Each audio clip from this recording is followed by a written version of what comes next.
It's Monday, December 9th, and so we're going to talk some news of the day.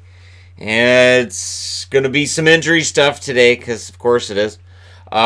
We've got 3 stars of the week first, though. So there's the good news. John Carlson of the Capitals is the number 1 star of the week. Tristan Jarry, I knew when he won back-to-back games by shutout, he'd be in the 3 stars, and he's number 2.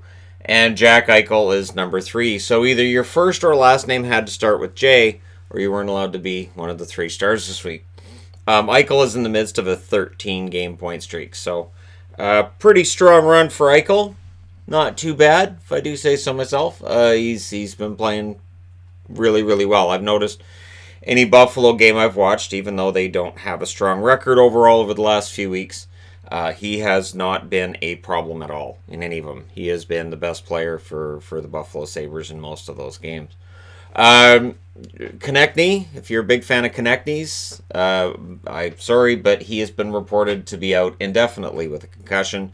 No timetable for a return, meaning it was just as bad as it looked the other day when he got hit. So Konecny's out, and so the Flyers are going to have to move things around and have a new leading scorer out of this. I'm thinking probably Claude Giroux or Sean Couturier. But the good news for Philadelphia is there's depth there. There are players who can step in. Hopefully Konecny is back sooner rather than later. Craig Anderson also will be missing at least a week. He tweaked his knee is what they're saying, so it's not supposed to be anything major. Hogberg's been called up, so Hogberg will probably see some action over the next week. It means Nilsson gets to be the starter for a little while again, and this is likely Anderson's last year. Always, when I see a guy who's probably in his last year and then you see him getting injured like this is probably just his body's way of saying, yeah, it's probably time.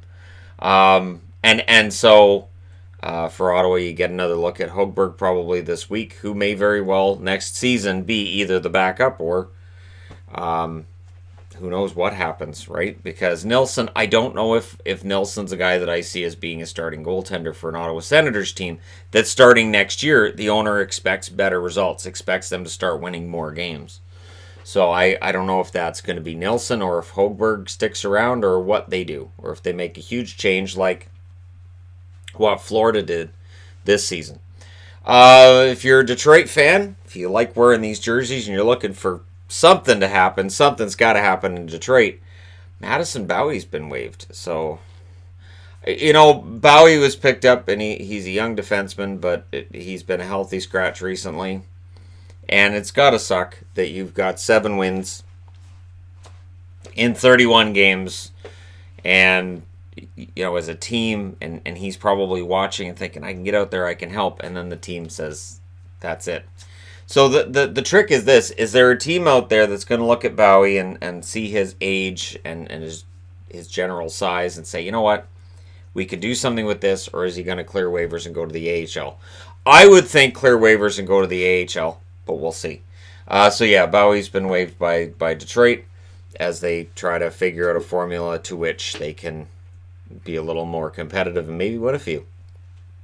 Now, if you're a Chicago fan, Andrew Shaw's going on the long-term injured reserve with a concussion. This gives cap relief. By going on the long-term injured reserve, it gives cap relief. It means he needs to miss a significant amount of time, but he was likely going to miss that significant amount of time with a concussion anyways, so there's a good news, bad news part of this. The bad news is you don't have Shaw in the lineup for that amount of time, and yeah, that's about it for me. But the cap relief does help Chicago at least put a team on the ice.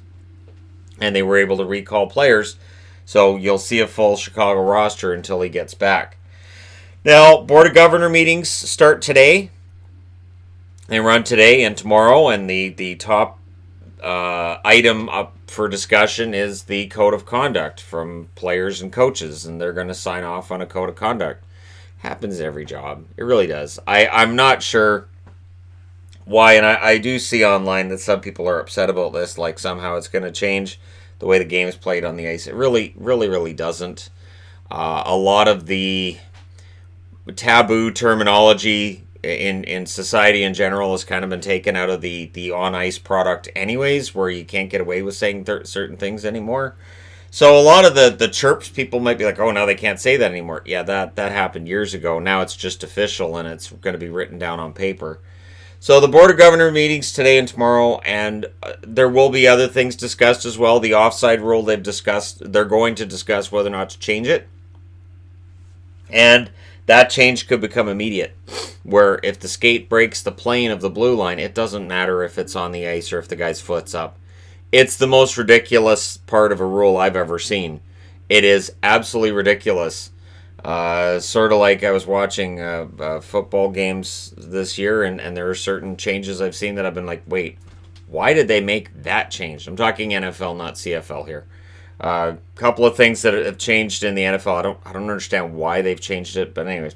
The NHL is going to make some changes too, and we'll see whether or not people have that same reaction of, well, why would you even change that? But offside rule, I do think needs to be changed because, yeah, I'm tired of the offside reviews taking a long time for something that shouldn't be part of the rule anyways, and I don't think it's the spirit of the rule either.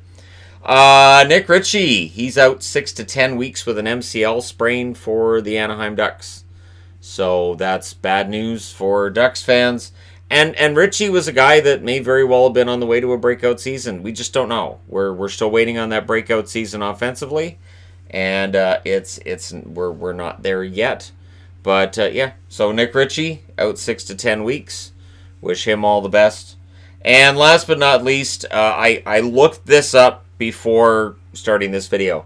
Cale Makar is not on the ice for practice, and that's all we know. All we know is he is not on the ice for practice with Colorado. Philip Grubauer is. He's in net. He's in practice. Also worthy of note, Kadri is wearing a non-contact jersey, so he will not be playing for a bit.